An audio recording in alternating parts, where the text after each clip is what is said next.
tayo pupunta sa mga biodegradable and hindi tawag, ano bang tawag doon?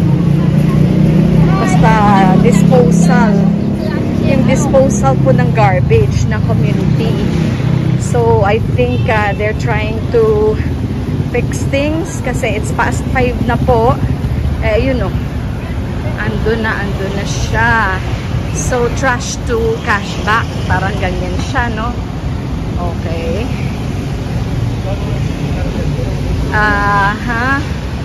Oo, wala naman silang ibabayad yata. Pero basta importante, maibigay ko lang itong plastic ko. Ayan, titingnan natin kung paano nila sinesegregate yung kanilang mga gamit. Ito mga karton. Oo, boxes. Tapos, ayan po ang mga containers. Ayan ang mga plastic bottles. Ito naman, ayan, marami po dito. Ito, hello po, andito na po ako. Ayan. So, sila po nagko-collect dito sa community.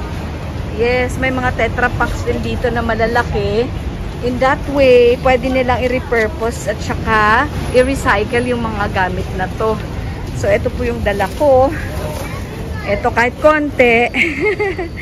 Ayan, basta makapag-ambag tayo sa kabutihan ng ating environment. Ayan, oh, join the best trash to cash back community today. Ayan po. Okay, saan po inyo dadalhin, sir? Bali po may mga recycling company po na partnered po namin. Doon po namin dinadala po. Doon nyo po dinadala sa mga recycling companies? Yes po, okay. Partnered po.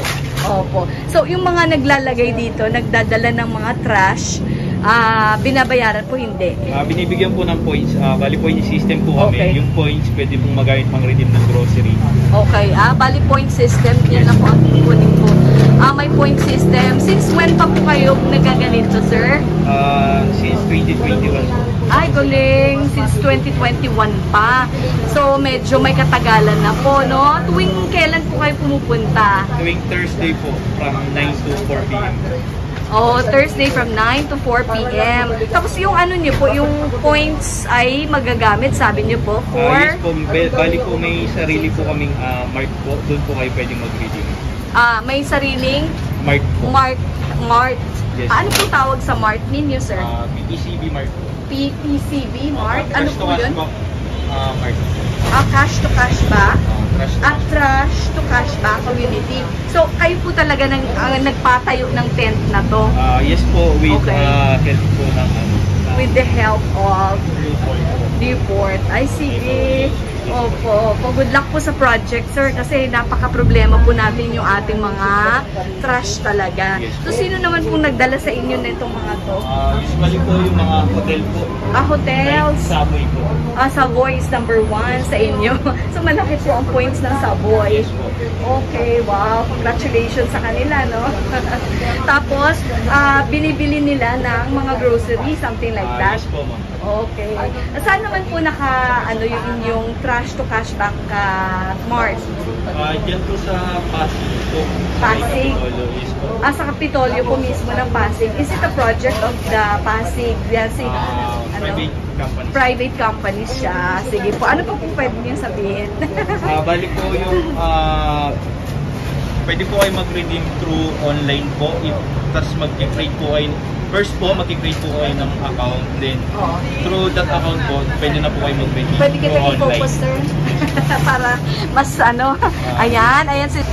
Inaanyahan ko po kayong sumali sa Trash to Cashback po. Mag-join po sa adikain po namin na mabawasan ng mga waste dito po sa community. Then, i-drop nyo lang po yung mga recyclable nyo dito po sa pinakamalapit na TTCB Trash to Cashback Center po.